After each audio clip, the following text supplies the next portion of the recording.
معرفی شروع شد. هم یک معرفی بس دیگه متنشا بچه پاشا یقی خونخور کلکن پاچاور زده خیسیت اسمال خان و خیسیت دوستم هم دارم. الله بخندم نفر میکشم. انقلاب رو به افغانستان اول خداوند پا کرده دیوم با جرم 50,000 تا قتلم هستم با موث راتم هستم 20 سال هم هست که حبسم میکشم. نیت دارم به می روزا بیاری از الله پاک از موث نیت دارم آزاد شم. موث رو نیت دارم به توپ بزنم یا موث رو با چلچله نیت دارم بزنم. برادران که ایدام و 20 سال حبس داره همه کشته باشم یا همه زخمی از موث به جان برم. خدا یاره مرده خوش کردم دارم بعد زیارت 100,000 تاه همین گیرم من خوش کن از مادم خطرناکتر به جهان کسی نیه و مدر نزد زید خدایی از بزرم هستم از قچنک و چکه و فرجایی و مزی برودم خدایی آه خدایی ما هم قچنک و جوید هم فرجایی الله تا خوش دارم که از یک دیایم همین خوندن هم هستی به شروع میشه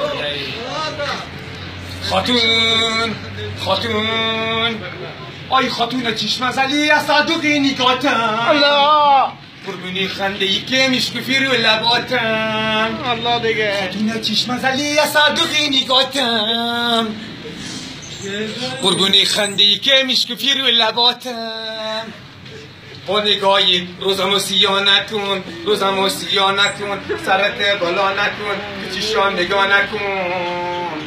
برات چیشات میزنه به جونم میکشن رمی بکن دردی به جونم میکشن رمی بکن دردی به جونم گل خانم گلاب خانم ماه شب 14 گل خانم روزگاری من سیاه روزگاری من سیاه تاب تاب نکن به تاب خانم تاب تاب نکن به تاب خانم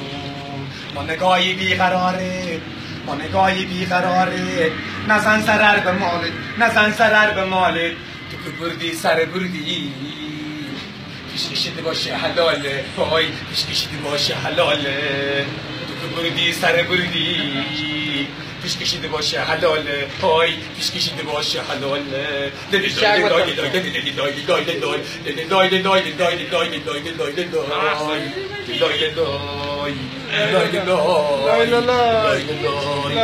تشکر زیادت متن شاید